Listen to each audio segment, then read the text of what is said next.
Sindh high court के chief justice justice Ahmed Ali Shaikh के सेनाटी बावजूद सुप्रीम कोर्ट में मुस्तकिल न करण ऐं एडाक ते खणण खिलाफ़ सिंधु इंडस लॉयर फोरम पारां सिंध हाई कोर्ट में एहतजाजी मुज़ाहिरो कयो पियो वञे। अचो त हिते मौजूद वकील अॻवाननि सां ॻाल्हि ॿोल कयूं। इस वक्त दुनिया जानती है इस वक्त कि यहाँ पर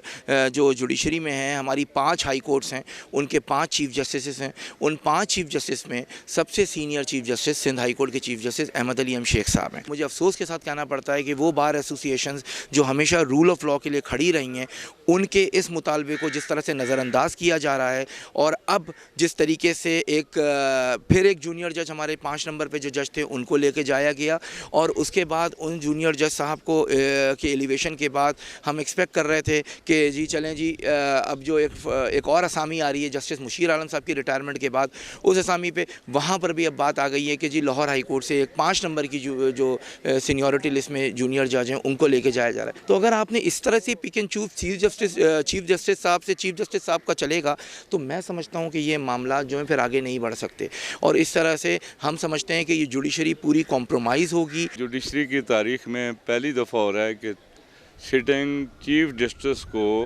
आप एडाक बेसिस पे सुप्रीम कोर्ट पे लेके जा रहे हैं। ये बिल्कुल गैर आइनी है, बिल्कुल गैर कानूनी है और जुडिशरी जो है मैं समझ नहीं रहा कौन जो है ये फैसले कहाँ से हो रहे हैं। आप अगर लेके जा भी रहे हैं, उन्होंने कंसेंट दे दी है तो एज ए परमानेंट बेस पे लेके जाएं। अब ये देखें एक हाई कोर्ट का सिटिंग चीफ जस्टिस और दूसरे जो जस्टिस साहिबान जा रहे हैं वो उनसे जूनियर होगा, तो इसमें जो है ख़ुद जो है सुप्रीम कोर्ट की जजमेंट है कि मेरिट पे हम लेके जाएंगे। ये एडाकिज़म बिल्कुल ख़त्म होना चाहिए। चीफ जस्टिस जो है यहाँ पे मैं तो अब ये अल्फाज नहीं बोलना चाह रहा है कि ये सिंध के साथ भी ये जुडिशरी सिंध के साथ जो है ज़्यादती भी है और जुडिशरी को डिवाइड किया जा रहा है। सिंधु इंडस लॉयर फोरम जो हिकिड़ो पहिरें ॾींहं खां क्लियर मौक़िफ़ आहे त तव्हां वटि जेके सीनियरिटी जा रूल्स एंड रेगुलेशन तव्हांजा तय थियल आहिनि उन्हनि पैरामीटर में रही करे तव्हां पंहिंजा जेके एलिवेट कयो जज सीनियर जेके जज आहिनि, तव्हां 8 मई 2018 में तव्हां उन वक़्तु बि 3 जजनि खे बाईपास करे 4थे नंबर जे जस्टिस खे खणी वियो। हाणे वरी 2021 में तव्हां 4 नंबर जजनि खे छॾे ऐं 5 नंबर जज खे तव्हां एलिवेट करे वञो था सुप्रीम कोर्ट में ऐं इहो चओ 18 जुलाई जे जेको कमीशन जो इजलास आहे उन में इहो चओ त 4 जज जेके सीनियर आहिनि उहे ना हलनि, त पोइ इहो त वरी तज़लील कयो पिया, तौहीन कयो पिया असांजे उन सीनियर जजनि जी। इन करे इहो जेको ड्रामो आहे इहो बंदि कयो। एडाकिज़म वारो त कंहिं बि सूरत में क़ाबिल क़बूल न आहे। जस्टिस मुशीर आलम साहब उअं ई रिटायर थियण वारो आहे, कंफर्म सीट आहे त तव्हां कंफर्म ते उनखे खणी वञो, बजाए जे कंफर्म ते खणण जे जल्दबाज़ी में तकड़ में उनखे जेको आहे एडाक ते खणो पिया चीफ साहब खे, त वरी जेको पोयां जेको एक्टिंग चीफ जस्टिस कंदा जंहिंखे त पोइ उनखे साल लाइ एक्टिंग वरी चीफ जस्टिस रहंदो, यानी कि चीफ जस्टिस खां बग़ैर रहंदी कोर्ट। पोइ उहो जेको एक्टिंग चीफ जस्टिस आहे वरी उहो न की को नाला ॾेई सघे थो त बाबा एलिवेट नवां जज थियनि या उन्हनि जा बि पावर महदूद आहिनि, ठीकु आहे न। ऐं पोइ इहो हिकिड़ो प्रेसिडेंट ठही वेंदो इन फ्यूचर, त पोइ जेको चीफ जस्टिस मथे चीफ जस्टिस खे अगरि को नथो वणे त पोइ उनखे एडाक खयो वञे,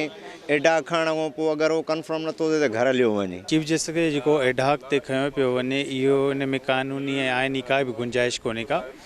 ऐं इन में जेको 182 आर्टिकल आहे उन में लिखियलु आहे त consultation with the chief justice of concern high court. इन जो मतिलबु इहो आहे त तव्हां कंहिं ॿिए